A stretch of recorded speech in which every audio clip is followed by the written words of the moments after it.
Ma täna teen sellise video, kus ma jagan teile tooteid, mida ma kasutan, sest te olete nii palju küsinud selle kohta, et millised mu mingid ilurutiinid on. Ma ei ole väga suur beauty blogger, aga ikkagi teen selle ära ja samal ajal räägin tegelikult jällegi rahast. Ma ei tea, kuidas minust on saanud järsku mingi raha spokesperson, aga samas see on tore. Ja täna ma mõtlesin, et ma räägin oma rahapõhimõtetest, sellest, kuidas naisena just rahaliselt, ma ei tea, iseseisev olla näiteks ja motivatsioonist ja edust üleüldiselt, et erinevad huvitavad teemad. Beauty routine. Esiteks, esimene asi, mida ma kasutan, ma just rääkisin sellest Instagramis, Löwengrippi facial cleanser. See on lihtsalt super, nagu ta ei tee nahka kuivaks, see näeb ikka nagu tervislik välja. Mulle väga meeldib, sest väga paljud cleanserid hakkasid mu nägu nii-öelda kiskuma, et seda ma väga soovitan. Ja järgmine asi, mida ma ka siin ei hakka tegema, on see, kuidas ma teen oma kulme. Seda on hästi palju küsitud, sest ma rääkisin oma raha kokkuhoidmisvideos, et mul kulub selleks umbes, ma ei tea, 6–10 eurot poole aasta jooksul. Ja see on see kombo, ehk siis neid müüakse trade house'is minu arust, aga võib-olla ka kaubamajas Eestis, ma täpselt ei mäleta, kus ma need ostsin. Aga ja, sa segad need omavahel kokku, paned kulmudele, teed sellise mustri kuju, nagu sa tahad. Ja siis lased tal siuke 5 minutit olla ja siis pesed maha ja kulmud näevad üliilusad välja. Ja sellepärast ma ka ei meigi ennast väga palju, kuna ma lihtsalt teen oma kulmud ja ripsmeid saab ka sellega teha. Ja siis need lihtsalt on ja ma ei pea nagu rohkem nendega vaeva nägema. Et selles mõttes mulle meeldib see on nii mugav ja nii odav. Ja järgmine asi, mida ma alati kasutan, on mingisugune mudamask, näiteks see Madaroma. Minu arust nende eelmine koostis töötas palju paremini, aga sellel pole ka miskit viga. Ja järgmine mask, mida ma kasutan just siis, kui ma muid asju oma näole ei tee, näiteks pühapäeval või laupäeval, kui ma ei viitsi väga tegeleda, siis ma panen lihtsalt selle peale, mis on Löwengrippi Hydrating Mask. Jällegi lihtsalt see on nagu niisutav, ma ei tea, mina olen nagu hull niisutuse fänn, mulle lihtsalt meeldib, kui mu nägu nagu peegeldab vasta seda, et see on tervislik.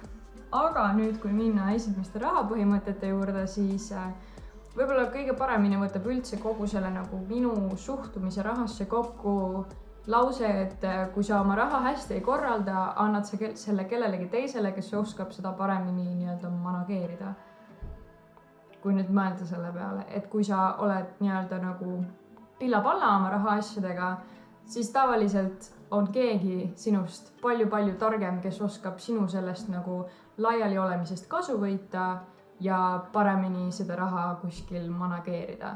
Ja seda mina mitte kunagi kellelegi lubada ei taha, seega ma tahan teha seda ise, olla ise see, kes kõige paremini oma rahaasjadel silma peal hoiab, mitte et seda teeb keegi teine, mõni, ma ei tea, kiirmoemogul või mõni suur muu firma, mida sa kogu aeg tarbid, mis iganes. Ja teine väga suur põhimõte on, et ma ei kavatse mitte kunagi võtta võlgu asjade pärast, mis ma saaksin osta endale kas ilma võlata või siis mul ei ole üldse vaja või siis ma saaksin tasuta, et näiteks kui me räägime nüüd haridusest, siis ma olen ka varem maininud, et miks me Taani kolisime, oligi see, et ma ei olnud nõus võtma õppelaenu. Ma ei saa aru, miks on vaja võtta õppelaenu, kui sa saad täpselt sama tasemega hariduse mõnest riigist, kas või Eestist, kus see on nii-öelda tasuta. Loomulikult sa maksad makse, et see oleks tasuta, aga siiski mul on lihtsalt väga hea meel, et mul ei ole ühtegi õppelaenu kukil, kui ma olen lõpetanud ära oma magistri, baka, doktori, mitte millegi eest maksma ei pea. Et see on minu jaoks väga tähtis. Ja loomulikult ma saan aru, et kui võtta, me kavatseme ka tulevikus ilmselt korterilaene võtta, majalaenud, autoliisingud, sellised asjad on normaalsed. Lihtsalt on hea neid ruttu ära maksta ja teha endale see nii-öelda sobiv plaan. Aga selliste asjade pärast võtta laenu, ma ei tea, et tahan telekat osta, ma võtan laenu või mingid muud sellised asjad, mida tegelikult ei ole vaja. Tihti need laenu võtmise kohad, need ei ole enam nagu, need on näiteks mingid kiirlaenud, need on kõik kohutavamad, palun ärge mitte kunagi võtke kiirlaenu. Sõpradelt laenamine on ka alati väga halb mõte, et sellised asjad ma juba eos väldiksin ära. Et see on mu teine põhimõte ja võib-olla kolmas, mis on just pigem noortele võib-olla, et ära küsi vanematelt raha. Loomulikult mu vanemad on mind ka läbi aastate toetanud ja niimoodi, aga ma ei võta seda mitte kunagi sellisena, et see on nüüd asi, mida nad peavad tegema või see on nüüd asi, mida et ma alati arvestan sellega, see on nagu kingitus pigem mulle, et kui ma näen, et keegi mulle raha kandnud või kui mul on sünnipäev või mida iganes, siis ma võtan seda kui, et oi kui tore, aga see ei ole see, et ma juba eos arvestan sellega, et mu vanemad mind näiteks toetavad või midagi sellist, et sellest hetkest alates, kui ma hakkasin ise raha teenima, siis ma ei ole kordagi enam nagu nii-öelda vanemate poole pöördunud, vaid pigem mõelnud selle peale, et kuidas ma ise nüüd selle raha kokku saan. Kas ma hoian kokku oma kuludelt, kas ma leian endale mingi uue sissetuleku või mida ma teen. Nii-öelda kui varasemad asjad, need ma teen tavaliselt pühapäeviti, et kui ma kogu oma rutiini ma teen pühapäeval. Aga muidu tööpäeval mu hommikurutiin, kui ma lähen tööle, on selline, et Löwengrippi seerumitilgad, enamus asjad on Löwengrip ausalt nagu, ma olen lihtsalt fänn, ma pean ütlema nagu, et nii, nüüd kui mu seerum on ära kuivanud, siis järgmine asi, mida ma kasutan on Whipped Cream Instant Glow. Jälle see on seesama C-vitamiini sari ja miks ta mulle meeldib samamoodi, ta lihtsalt paneb näo särama ja jääb nii-öelda nagu tervislik. Ma panen alati kõiki kreeme ülipalju ja kuna mu näo nii-öelda kannatab seda, siis see on fine. Aga palun ärge võtke seda kui mingit dermatoloogi nõuannet, on ju, see on see, mida ma teen. Suhtumine rahasse või arusaamine sellest, et väga paljud inimesed kardavad rahast rääkida, nad kardavad või nad peavad raha selliseks nagu halvaks asjaks, mis tootab ainult kurja, aga minu arust väga hea lause selle kohta või mis ma nagu mõtlen rahast on see, et raha ei ole kuri, vaid raha võimestab seda, milline inimene sa südames oled. Et kui inimesel on väga palju raha, siis tal on väga palju valikuid, mida sellega teha. Ja tavaliselt ta teeb neid valikuid oma südame järgi.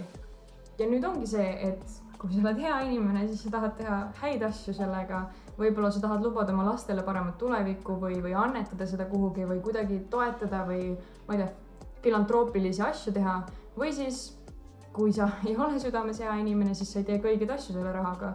Et selles mõttes, et raha ei ole mitte kunagi halb, vaid lihtsalt see on väga selle inimese enda südame asi, kes seda raha nii-öelda hoiab. Ja nüüd hästi paljud on üldse küsinud mu nagu elu eesmärkide kohta.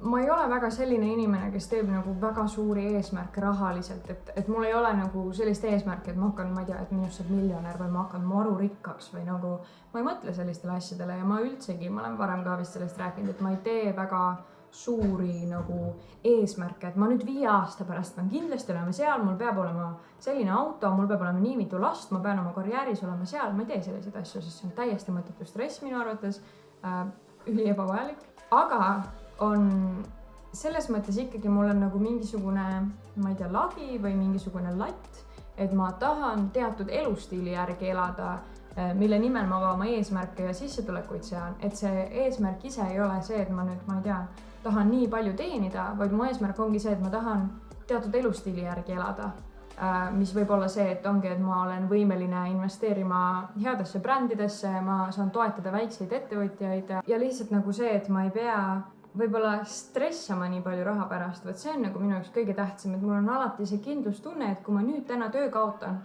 siis aasta jooksul näiteks ei juhtu midagi. See on üks mu põhilisi eesmärke võib-olla. Järgmine asi, mida ma kasutan on Kiehl's silmakreem, nad kasutavad palmiõli, see ei ole kõige parem valik, aga kuna ma olen selle juba endale ostnud ja see tegelikult töötab, siis ma kasutan seda, ma ei ole paremat valikut leidnud, aga jah, see on väga hea, aga kui teil on paremaid soovitusi jätkusuutlikuma brändi osas, siis need on väga teretulnud. Lihtsalt kuna mul oli kunagi akne, siis ma väga ei taha vahetada erinevaid tooteid, ma ei taha katsetada liiga palju, sest et ma ei taha oma nägu tuksi keerata, sest praegu ma olen saavutanud väga hea näonaha, millega ma olen väga rahul. Aga jah, minnes edasi, siis hästi paljud on just nende säästmisvideote juures maininud seda, et nad elavad peost suhu ja neil ei ole võimalik säästa. Ja ma saan sellest täiesti aru, aga samas ma olen ka olnud seal, et ma olen olnud tudeng, teeninud 500 €, mul oli korter, mille eest ma maksin üüri, toidukulud ja kõik see ja ma sain väga rahulikult hakkama ja ma veel suutsin säästa tavaliselt kuus näiteks 100 € või võib-olla natukene vähem, aga ikkagi see on ka juba midagi ja see on võimalik, lihtsalt ongi nagu väga tugevad põhimõtted peavad siis olema, et mitte elada üle oma võimete, et näiteks nooremana on ju võimalik jagada korterit ja see juba vähendab seda nagu üürikulu ja nii edasi. teiseks on muidugi see sama kuueelarve, millest ma olen juba rääkinud, et vähendada neid mõttetuid kulusid. Lisasissetulekute leidmine, ma väga soovitan teil see läbi mõelda, et äkki on teil mingisugune oskus, millega saab lisasissetulekuid teenida või siis õppige juurde mingisugune oskus, millega lisasissetulekuid saada. Kui mõelda just sellele, et nii-öelda elad peost suhu ja väga palju ei ole säästa, siis noortele ma soovitaks väga seda, et leida võimalikult ruttu erialane töö. Kui sa just tõesti ei ole nagu väga kindel, et näiteks teenindus on sinu tulevik, sa tahad sellest karjääri teha, sa tahad lõpetada näiteks, ma ei tea, restorani managerina või midagi sellist, aga kui sa sellisest asjast ei unista, siis ma oleks võimalikult väikest aega teeninduses ja läheksin kohe erialatööle, isegi siis, kui see palk on väiksem. Sellepärast, et kui sa seal kauem töötad, siis sa lõpuks teenid kordades rohkem. Eriti, kui sa lihtsalt oled nagu teenindaja, mitte mõnel kõrgemal positsioonil teenindusvaldkonnas. Et see lihtsalt kahjuks on niimoodi, et erialatöödega teenib palju rohkem ja see on ka sellepärast, miks ma sain noorena väga palju säästa, et ma ei läinud, ma töötasin 1 aasta teenindajana ja siis ma läksin kohe erialatööle. Ma teenisin palju vähem, kui ma teenisin teenindajana, aga aasta edasi, kui ma juba hakkasin nagu tõeliselt turundajana töötama, ma teenisin 2 korda rohkem. Ehk siis ma väga soovitan selle peale mõelda, et leida see mingisugune eriala, mida sa tahad katsetada ja minna pigem sinna tööle, kui ma ei tea, aastaid näiteks teeninduses töötada, eriti kui sa tegelikult seda teha ei tahaks. Teine põhimõte, mis üldse säästmisega võib-olla kaasas käib, on see, et kuigi mu sissetulekud on kordades suuremad võrreldes näiteks eelmise aastaga kasvõi, ma kulutan ikkagi sama palju. Ma luban endale samade summade eest, ma ei tea, riideid, mingisuguseid muid meelisasju, aga ma ei suurenda oma kulusid, isegi kui mu palk on kasvanud. Ja see ongi tegelikult see nagu minu arvates vähemalt nii-öelda nagu hea elu või edukuse võti, et sa ei suurenda seda, kui palju sa väljaminekuid teed, aga paratamatult, eriti kui sa oled erialatööl, siis aastatega suureneb see, kui palju sa teenid. Ja kõik selle kasvanud palga, mis ma olen juurde saanud, olen ma investeerinud absoluutselt kõik oma tulevikku, igale poole, mis on tulevikku vaatavad, mitte see, et ma ostan mingisuguse asja, mille eest ma aasta pärast enam ei hooli. Et see on ilmselt üks suuremaid põhimõtteid, mida ma olen nii-öelda nüüd, kui ma olen erialal tööl aru saanud, et mul ei ole vaja rohkem kulutada, ma lihtsalt saan veel rohkem säästa. Väga tähtis teema veel, millest rääkida, et rahaline iseseisvus suhtes, eriti naisena, et miks see on mu eesmärk ja kuidas seda hoida, see on ülitähtis minu jaoks. Ja minu jaoks on ülitähtis maksta iseenda eest. Maksta ise oma restoranide eest, oma arvete eest, ükskõik kus me koos käime, siis ma maksan iseenda eest, säilitan nii-öelda ükskõik, kas me kunagi, ma ei tea, abiellume või saame lapsed või mida iganes, et siis ma ikkagi tahan säilitada oma isiklikke kontosid, ma tahan enda raha hoida enda käes, sellepärast et see lihtsalt hoiab ära nii palju mõttetuid probleeme. Ja me ei pea mitte kunagi arutama raha üle, sellepärast et meil on kõik asjad eraldi ja minu arust see töötab ülihästi. Isegi kui sul on perekond, isegi kui sul on lapsed, siis ma väga soovitan mõelda nende asjade peale, et meie teeme kõik asjad niimoodi, et meil on 50-50 arved. Me kogume oma tšekid kokku iga kuu, me arvutame ära, kui palju keegi kulutas ja me maksame kõik iseenda eest või mina ja Henri. Sest see hoiab ära absoluutselt kõik tülid. Ja loomulikult on nagu erinev stsenaarium see, et kui naine on kodune või kui naine teenib kordades vähem, aga naisena suhtes on minu eesmärk ka see, et ma teeniks vähemalt sama palju kui mu mees. See ei ole kunagi halb.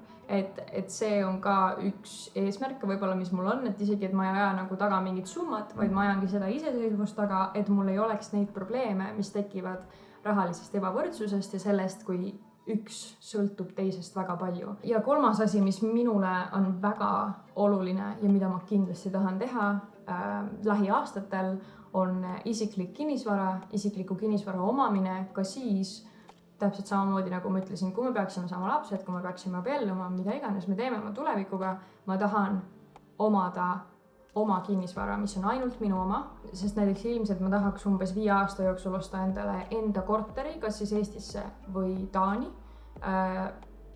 kindlasti oleneb see, et kas ma saan jätkata sellel töökohal, kus ma olen, aga ma oma töövalikud ja oma karjäärivalikuid olen ka tegelikult ikkagi juhindunud sellest, et ma tahan selliseid asju tulevikus omada ja mu töö ja karjäärivalikud on ka suurelt ikkagi tulnud sellest, et need ka maksavad väga okeilt, et ma saan sellist elu endale lubada ja sellepärast ma ka julgen sellistest asjadest võib-olla mõelda, aga jah, see on mulle väga tähtis, et üldse omada võimalikult vähe elukaaslasega jagatud vara ja kulusid, et ma hoiaksin võimalikult paljusid asju lahku, et kui ostetakse auto, siis see on ühe inimese oma, kui ostetakse korter, siis see on ühe inimese oma, võib-olla lõpuks, kui sa tõesti ostad maja, siis see võib olla nagu nii-öelda ühisvara, aga siis vähemalt, et ikkagi, isegi kui me näiteks peaks ostma endale, ma ei tea, Taani maja või korteri, siis ma tahan seda, et mul oleks ka Eestis enda korter või Taanis enda korter, et see on mulle ülitähtis ja ma kavatsen selle nimel lihtsalt tohutult palju tööd teha. Ja need olid mu nagu rahalised põhimõtted või see, kuhu suunas ma liikuda tahan. Lihtsalt üleüldiselt on minu jaoks tohutult tähtis iseseisvus ja see, et ma ei sõltu mitte kellestki peale iseenda. Ilmselt lihtsalt selline asi, mille ma olen nagu saanud oma, ma ei tea, lapsepõlve kogemustest, aga ma nagu näen, et see on kõige vähem problemaatilisem ja pakub kõige vähem nagu muret, kui sa saad endale sellised eesmärgid seada ja selle lõpuks ka saavutada. Kui rääkida nüüd järgmistest asjadest, siis ma teen kodus ise oma küüned. Ma lihtsalt ei näe mõtet sellele raha kulutada, eriti Taanis see tohutult kallis. Eks ma teen seda ise, mul on lihtsalt 3 värvi, mis mulle väga meeldivad. Beebiroosa, taevasinine ja selline nagu pruunikas kuldne oranž, mis lihtsalt on täpselt mu juuste värvi, ehk siis see sobib mulle hästi. Ma ei oska mingisuguseid küünelaki brände soovitada, ma lihtsalt tavaliselt vaatan, et kas see on vegan koostisega. Ma ei ole vegan, aga tavaliselt ma tahan teha sellised valikud ikkagi, mis on jätkusuutlikumad. Ja nüüd, kui edasi minna teemadega, siis võib-olla veel rohkem natuke sellest motivatsioonist ja edust. Et see on nagu hästi naljakas teema, sellepärast et mulle ei meeldi üldse rääkida sellisest asjast nagu edukus või nagu kuhugi jõudmine või et keegi nagu, ma ei tea, see on minu jaoks nii ebameeldiv ja nagu ma ei mõtle kunagi sellistele asjadele niimoodi, et ma ei mõtle kunagi, et ma olen nagu tohutult edukas või et ma olen nagu tohutult kaugele jõudnud. Ma ei ole, ma olen nagu täiesti tavaline inimene, ma teen täiesti tavalisi asju.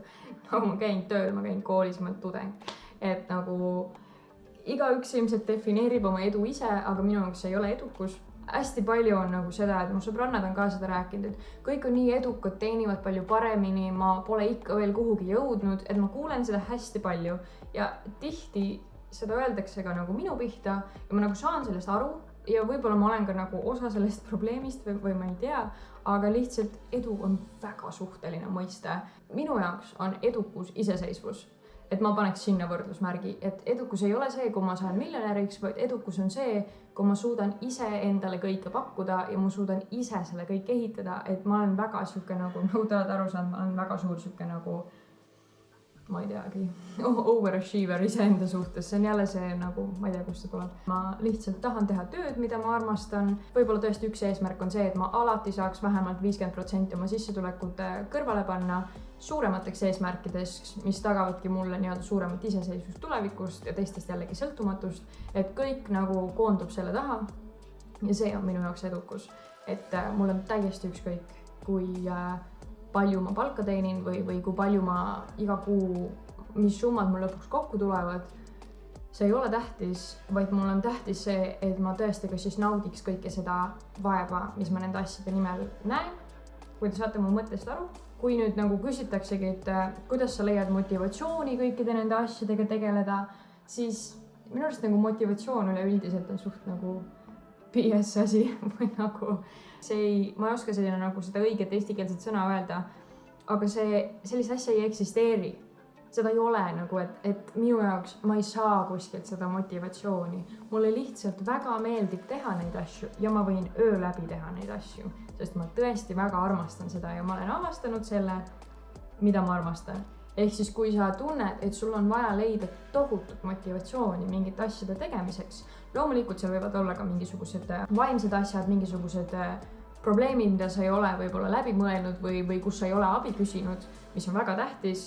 Aga üleüldiselt, et kui sa oled nagu emotsionaalselt heas kohas, ja sul on ikka raskusi motivatsiooni leidmiseks, näiteks et tööle minna või teha mingisuguseid asju või teha ülikooli asju, siis mu küsimus tekib selles, et kas sa siis üldse tahad neid asju, kas sa tahad piisavalt siis tõesti seda, et sa lõpetaksid selle ülikooli või kelle jaoks sa siis seal ülikoolis käid, kelle jaoks sa seal tööl käid, kui sa ei käi seda iseenda jaoks. Et võib-olla tõesti, et kui ma oleks oma ülikooli valiku teinud läbi selle, mida mu vanemad tahavad, siis mul oleks ka raske leida motivatsiooni selle jaoks, aga ma teen kõike seda, mida mina ise väga-väga tahan, et siis mul ei olegi nagu vaja seda motivatsiooni tulva, et see kuskilt mulle peale tuleks, vaid mulle lihtsalt väga meeldib see. Et minu arust see on nagu mingisugune siuke nagu põhimõtete nagu switch, mis tuleb iseendas ära teha ja võib-olla iseendas nagu arusaamisele jõuda, et mis sulle tegelikult päriselt väga-väga meeldib, mida sa võiksid teha. Ma olen sellest varem ka YouTube videotes juba rääkinud, et deodorantidest rääkides, neist ei räägita piisavalt. Nii palju on nii halbu deodorante ja väga palju on deodorante, mis on keskkonna mõttes kohutavad. Ja ma kasutan jälle Löwengrippi, see on lihtsalt nagu nii paljud soovitasid seda enne, kui mul seda ei olnud. Ja lõpuks ma olin lihtsalt nii happy, kui ma sain nuusutada seda, sest see lõhnab nii hästi. See töötab nii hästi ja ma tõesti nagu, ma arvan, see on üks parimaid deodorante, mida ma olen kasutanud. Nagu hands down, see on lihtsalt super, et ma väga soovitan seda ja ma panen seda alati endale töökotti kaasa ja ma lihtsalt nagu kannan seda endaga igal pool kaasas, sellepärast et eriti suvel nagu lihtsalt super. Kui rääkida veel järgmistest asjadest, mida ma kasutan pühapäeviti, siis ma kasutan self-tannerit või nagu ma self-tannin ennast, ma ei päevita väga palju, ma kasutan 50 SPF-i. Ma ei tea, kus see mul on, aga jaa, mul on väga tugevad päiksekreemid, mida ma kasutan, sest mu nahk lihtsalt ei talu päikest üldse. Ehk siis ma lihtsalt ei lähe seda rikkuma päikse kätte väga palju, ehk siis sellepärast ma kasutan self-tanni ja ma tean, et seal on nähtavasti mingisugused kantserogeenid või mingid asjad, mis ei ole kõige tervislikumad, aga minu arust on see ikkagi tervislikum kui see, et ma käin ennast grillimas päikse all, eriti minu nahaga, sest et kui sa oled punapea, tulevad ka sellega erinevad lisaperksid, aga jaa, ma kasutan niisugust brändi, mu Islandi sõbranna soovitas mulle seda, ma ei tea, kas seda Eestis müüakse, aga jah, seda ma kasutan praegu, ma olen hullult rahul, see on ka foam, väga ühtlane. Ja viimane asi, mida ma kasutan pärast self-tannimist, on Dove'i isepruunistuv kreem, see on kõige parem üldse, nagu tõesti super, sest et minu nahk on, see on nagu tõesti see nagu nii hele, et see peaaegu läbipaistev ja sellepärast ma kasutan ka self-tanni, et mingit kontrasti endale lisada. Mulle lihtsalt endale meeldib see, aga ma ei tea, ühesõnaga super hea, see annab nii loomuliku jume, see ei jäta sihukest nagu feiki muljet, nagu mul on praeguse peal, aga ilmselgelt isegi praegu ma olen väga hele, see lihtsalt on minu nahku ja ma olen väga uhke selle üle, aga mulle meeldib teatavat tooni sellele lisada, sellepärast et siis ei ole mul erinevad veenid näha ja kõik sellised asjad, mis tuleb siis, kui sul on väga hele nahk. See oli mu nii-öelda nagu selline pühapäevarutiin, mida ma tavaliselt teen. Võib-olla viimane asi, mida ma selle edu ja motivatsiooni juures veel hästi palju kuulen, on sellised laused nagu ma ei suuda vaadata, kuidas kõik jõuavad oma eesmärkideni ja minu elus ei juhtu midagi. Ma olen mitmete oma sõbrannadega sellest arutanud ja see on nagu ühtepidi. Võimalused ei kuku sülle. Kõik need võimalused, mis mul elus on olnud, ma olen ise endale nii-öelda nagu kas küsinud või teinud selle nimel tööd, et lõpuks läbi erinevate kokkusattumiste need jõuavad minuni. Aga see, et näiteks, et väga paljud on teist küsinud, et kuidas ma moemaailmas tööle hakkasin, ma lihtsalt korraldasin moeshow'd, moelennukit. Sinna ma kandideerisin, sinna ma läksin läbi konkursi, kus mind lõpuks siis võeti sinna ja kus ma lõpuks sain peakorraldajaks. See võttis mingi 3 aastat äkki aega. Ja alles siis keegi teine jälle märkas mind ja mõtles, et kas sa tahaksid meile turundust teha. Ehk siis see kõik käib nagu väikeste sammudega ja see ei tule iseenesest, see ei tule lihtsalt niisama.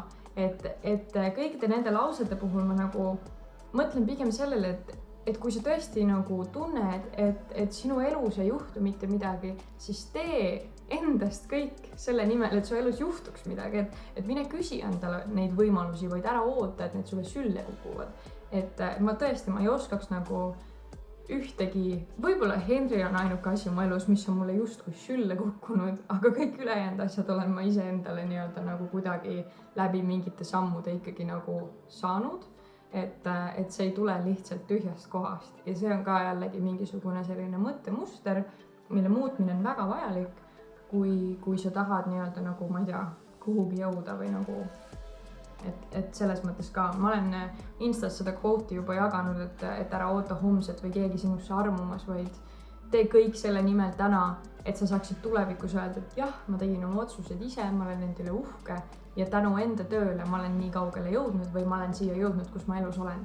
Ja kaugele jõudmine, nagu ma juba ütlesin, see ei tähenda seda, et ma ei tea, et ma kavatsen nagu mingiks superrikkaks inimeseks saada, kui see juhtub kuidagi läbi millegi, noh, mul ei ole selle vastu midagi, aga lihtsalt nagu see ei ole see mindset, vaid minu jaoks on see kaugele jõudmine pigem see, et ma olen väga iseseisev ja ma saan seda elustiili endale lubada, mida ma tahan. Aga jah, need olid mu mõtted täna.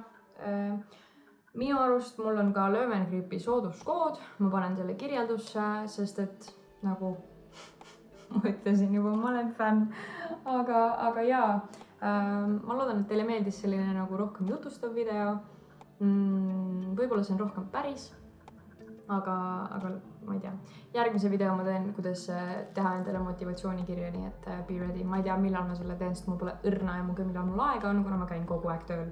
Aga jah, varsti näeme.